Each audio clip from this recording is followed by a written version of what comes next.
বিশ্বাসে মিলাই বস্তু তর্কে বহুদূর। তার সাথে আরও বলবো, ভক্তিতেও মিলাই বস্তু তর্কে বহুদূর।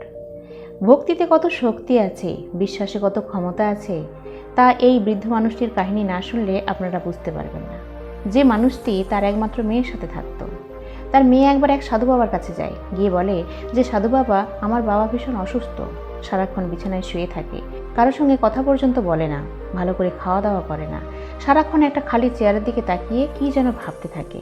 আমার বাবাকে অনেক ডাক্তার দেখিয়েছি, কোনো লাভ হয়নি, আপনি যদি আমার বাবাকে একটু দেখে আসেন খুব উপকৃত হব। এক কথায় সাধু বাবা রাজি হয়ে গেলেন। তিনি সঙ্গে সঙ্গে সেই মেয়েটির সাথে তার বাড়ি গেলেন। গিয়ে দেখলেন যে সেই বৃদ্ধ ব্যক্তি সত্যিই শয্যাশায়ী এবং তার বিছানার সামনে একটা খালি চেয়ারও রাখা রয়েছে।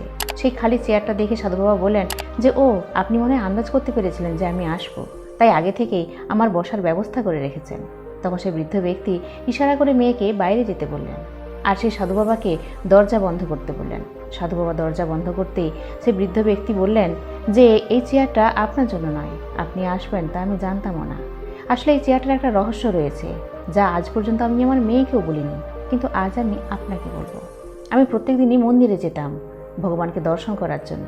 সারাক্ষণ ঈশ্বরের মুখের দিকে তাকিয়ে আমি বসে থাকতাম আর মনে মনে তার সাথে আমি অনেক কথা বলতাম। কিন্তু বেশ কয়েক মাস আগে আমি অসুস্থ হয়ে পড়ি। ওই অসুস্থ শরীর নিয়েই আমি মন্দিরে যেতাম। কোনো ক্রমে শরীরটাকে টেনে নিয়ে আমি ওই মন্দিরে পৌঁছতাম শুধু আমার প্রভুকে দেখার জন্য। আমার এই অবস্থা দেখে ওই মন্দিরের পুরোহিত একদিন উপহাস করে বললেন, এভাবে এখানে এসে আর কি লাভ, কী বা পাবে তুমি? ঈশ্বরকে পাবে সেই আশায় তুমি এখানে বসে আছো? তার থেকে বরং বাড়িতে একটা খালি চেয়ারের দিকে তাকিয়ে বসে থেকো, যদি ঈশ্বরের মনে হয় তোমার কাছে পৌঁছে যেতেও পারে। সেই কথা শুনে ওই মন্দিরের সবাই ভীষণ হাসাহাসি করছিল, কিন্তু আমি প্রভুর মুখের দিকে তাকিয়ে এটাই বলছিলাম যে এটা কি কখনো সম্ভব? ভক্ত ভগবানের কাছে যায়, ভগবান কি কখনো ভক্তের বাড়ি আসে? কখনোই মনে হয় সেটা হয় না। এই প্রশ্নটা আমি বারবার নিজেকে করতে লাগলাম। আর আমি বুঝলাম যে এরা সবাই আমার সাথে মজা করছে, উপহাস করছে, আমাকে তাচ্ছিল্য করছে। তারপর থেকে আমার শরীরটা আরও খারাপ হয়ে যায়, আমি ভীষণ অসুস্থ হয়ে পড়ি, শয্যাশায়ী হয়ে যাই, আর আমি মন্দিরে যেতেই পারলাম না।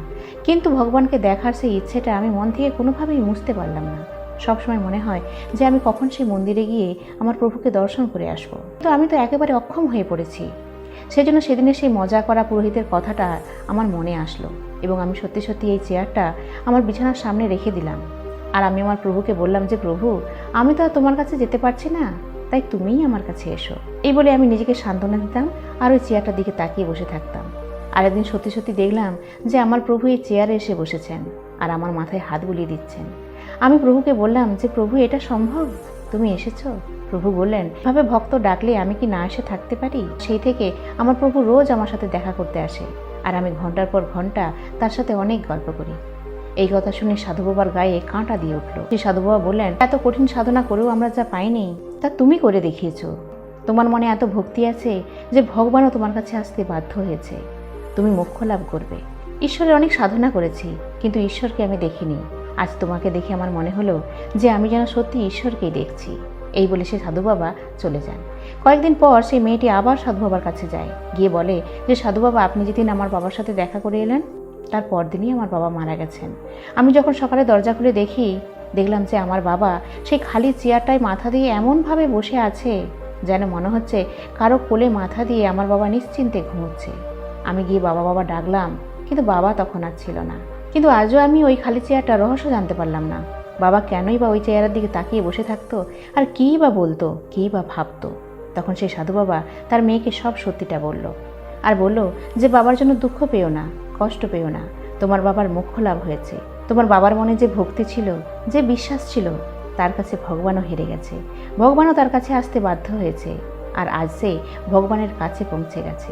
তো বন্ধুরা, ধর্ম নিয়ে আমরা কত কথা বলে থাকি, কত আলোচনা করে থাকি, ভক্তি আর বিশ্বাস নিয়ে কত মেকি নাটক করে থাকি, কত দেখনদারি করে থাকি, কিন্তু সত্যি কি ভক্তি ওই দেখনদারিতে আছে?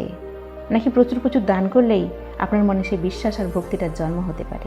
কখনোই তা নয়। বিশ্বাস আর ভক্তি হলো মনের এমন এক অন্তঃস্থল থেকে আসা এক অনুভূতি যা ভগবানও এড়িয়ে যেতে পারবেন না।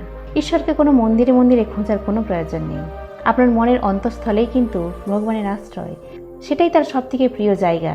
সেই মনের অন্তঃস্থল থেকে ভক্তি আর বিশ্বাস নিয়ে তাকে ডেকে দেখুন, সে অবশ্যই আপনার ডাকে সাড়া দেবে।